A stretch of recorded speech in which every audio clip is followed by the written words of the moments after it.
10 kumpaniji internazzjonali fil-qasam tal-assigurazzjoni se jibdew joperaw minn pajjiżna. 5 minn dawn il-kumpaniji diġà bdew bil-proċess, fil-waqt li l-5 l-oħra se jibdew bil-proċess sabiex jiksbu l-liċenzja biex ikunu jistgħu jibdew joperaw minn Malta.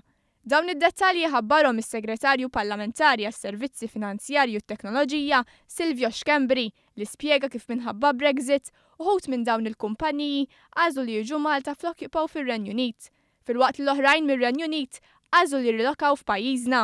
Dan għaliex f'dan is-settur pajjiżna għandu qafas leġislattiv b'saħħtu u l-qafas regolatorju tagħna huwa simili għal tar-Renju Unit. F'dawn it-8 xhur diġà żdiedu b'20 il-kumpanija fil-qasam tal-assigurazzjoni li fetħu f'pajjiżna. Naraw li nkunu iktar innovattivi li niġbdu wkoll investiment ġdid lejn Malta, speċjalment fejn jidħol fintech u regtech, fil-fatt illum permezz tal-MFSA wkoll ħriġna rulebook li jirregola wkoll l-investiment li jsir fil-cryptocurrencies mod professjonali.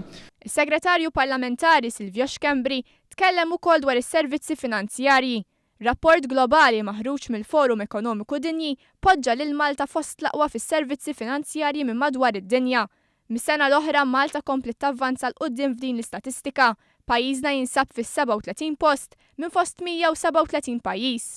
Minkejja li bħalma nafu kien hemm min kellu intenzjoni li jpoġġi isem Malta f'delli kraħ fuq livell internazzjonali anke biex itellef it-tkabbir ekonomiku, fis-settur finanzjarju Malta telet 3 postijiet il fuq.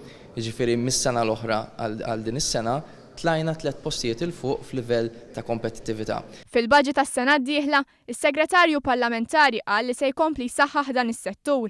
Sostna li lan tal-Gvern huwa li Malta tkun l-ewwel pajjiż li tirregola l-blockchain bħalma għamlet fis-settur tal-gaming.